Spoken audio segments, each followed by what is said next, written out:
but I almost hesitated sharing that I was reading this. So much of our lives have been IVF and fertility focused. You guys, we have yet to try Crumbl. I purchased It Starts With the Egg.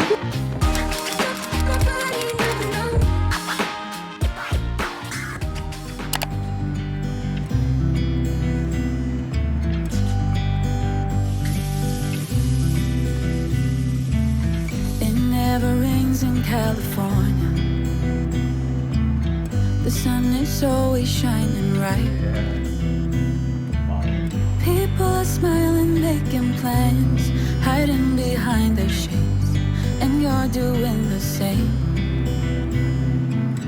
No rain, no flowers, nothing's growing where you're at. Heart is fire, but baby, I bet you're cold without me. Even when it's 90 degrees without me, I bet that you can get any sleep in that bed.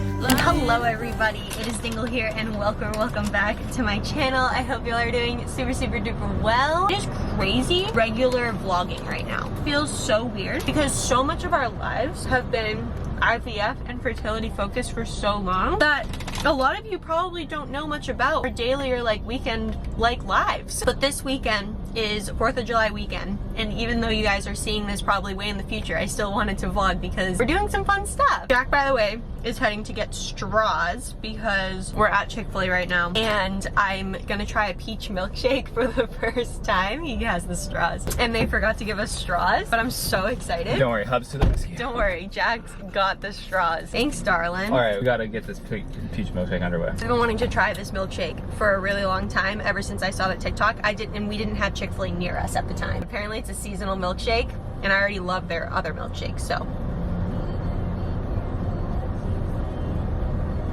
Is it everything? Really? Wow. That's really good. It's everything that you would probably expect from a peach milkshake. But while I pass out this food, I was explaining that it's July 4th weekend and we planned out our outfits like a month in advance. And they saw you open on your birthday vlog the overalls, and we didn't tell a soul of what we were gonna wear because my parents do an annual 4th of July party up at their house with their neighbors, and so it's this kind of big to do, and so we'd be showing up with all the families on the street and like their extended families that come up for the party, and there's a live band and everything. We were like, these outfits are going to be so incredibly epic, and we can't tell a single soul that we're going to wear them, and it was pretty priceless. So I'm gonna roll the clip of mom and dad reacting to our outfits for the first time because we kept them a total secret until that day. You look great, darling. Yes. Smoke it. Do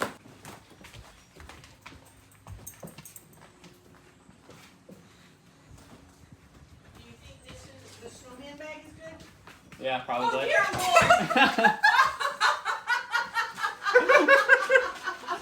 Lord! We want freedom to reign. It's perfect! I love it! Surprise! We won! My makeup's not done already. That's alright. Ready? 1, 2, 7. 7. Got it. I'm gonna...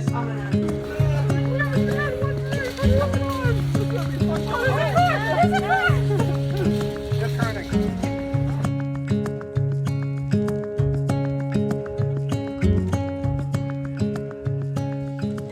And they were a hit at the party as well.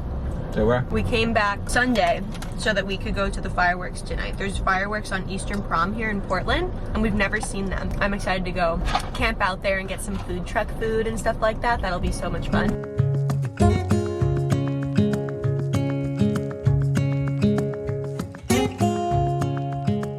You guys, we have yet to try Crumbl. You're gonna want to go in there. Really? Is it fun? It's insane. Do you want to just go in there just to experience it? I'm okay. It is probably the coolest experience I've ever Really? seen. Tell me. You walk in. This is the first Crumbl in the state of Maine, by the way. Any worker that notices you, someone walking in the door, Yeah. immediately, welcome to Crumbl! You're like bombarded with hellos from these And you're like- very nice people. So you can either go right up to there and like if you know what you want an order, or you can shuffle off to the right and kind of like look and stuff on an iPad. It's a very nice menu. It looks like futuristic in there. It's a bakery. It's just a wide open bakery. It's so cool. Oh, that is, so people are making stuff back there. Yeah, you can't see it, but you can see, like, there's people who's kneading the dough, rolling them out, putting on the sheets. This guy's prepping the orders, like pulling them out of the oven, putting them in the boxes. That is so cool. I am just shocked that you were able to secure a cookie. I'm kind of excited. Look at how cute this is. I see all the LA vloggers always trying Crumbl, so I'm kind of pumped about it. I feel like we're, wow.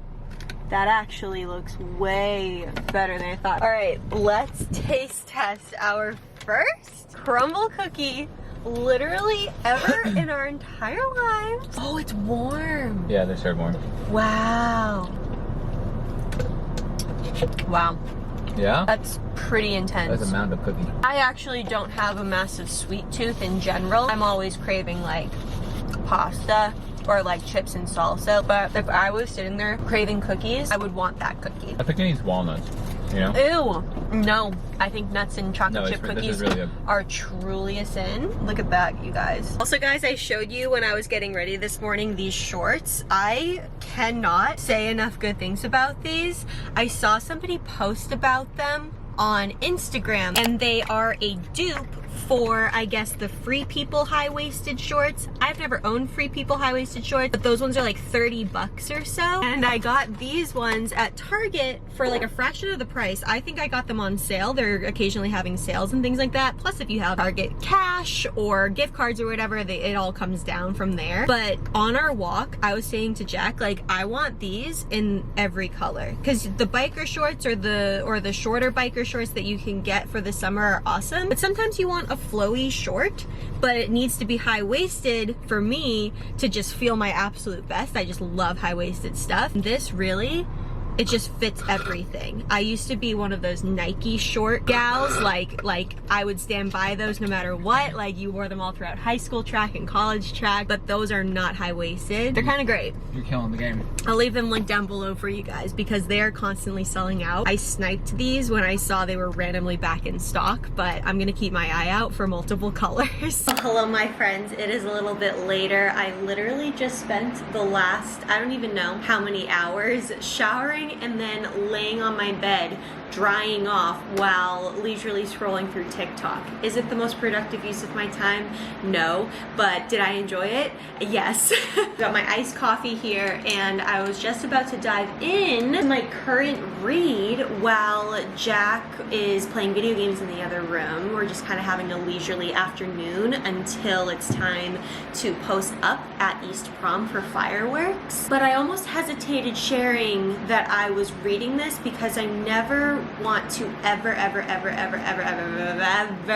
come off as me telling you all or telling anybody going through infertility about anything they should do or should read or should take or whatever just because I'm doing these things. This is all about sharing my own journey with everything and just the tough stuff having to do with infertility and the really happy moments also having to do with infertility, as weird as that sounds. So when I share this type of stuff, I never want anyone out there to think I'm telling you that you should also be reading things like this or anything like that, okay? Just wanted to set that straight. But I, for myself, am extremely excited about this book. I purchased It Starts With the Egg. The full title is How the Science of Egg Quality Can Help You Get Pregnant Naturally, Prevent Miscarriage, and Improve Your Odds in IVF. I have had my eye on this book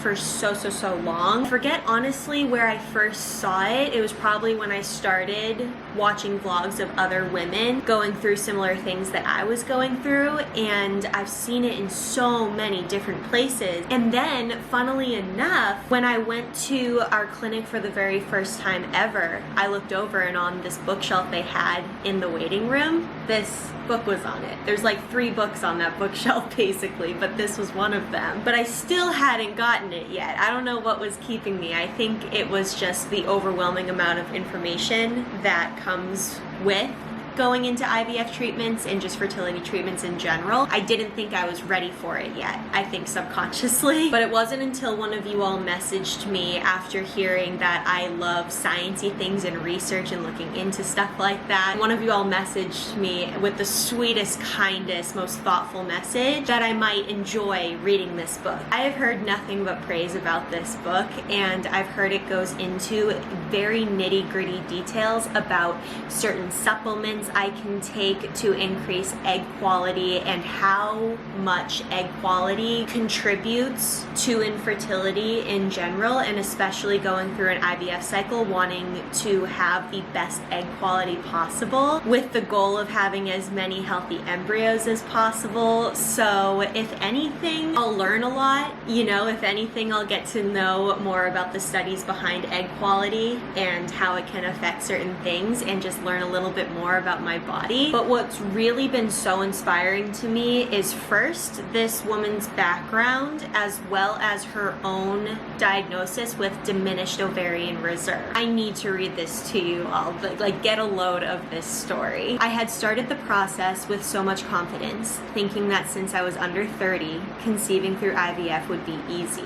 Like, I'm getting chills. I can't relate to anything more right now. And then the unexpected happened. I was diagnosed with diminished ovarian reserve and told by our fertility specialist that the most aggressive drug protocol would be required to help us conceive. If they were able to retrieve only a few eggs, our chance of having an embryo to transfer was not good. I asked our fertility specialist if there were any particular supplements I should take that could improve our chances, but there were no clear answers. So I put my training in molecular biology and biochemistry to work.